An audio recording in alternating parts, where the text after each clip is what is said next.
Welcome.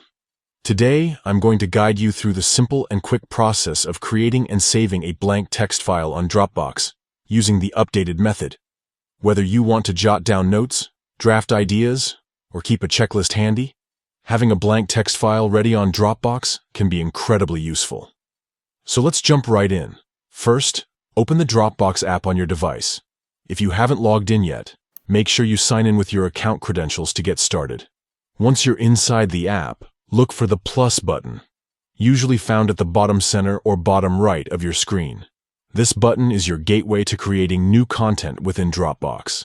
Tap the plus button, and a menu will pop up showing various options. From this list, select Create New File. This option allows you to start fresh with different types of files. Since we want to create a blank text file, choose the text file option from the list.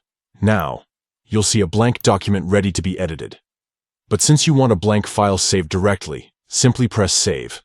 This action will prompt you to name your file. Choose a clear and descriptive name so you can easily find it later. Something like Notes or New Document works perfectly.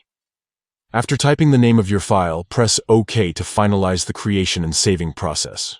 Your new blank text file is now safely stored in your Dropbox, ready to be accessed or edited anytime from any device connected to your account. Creating and saving a blank text file on Dropbox is that straightforward and fast.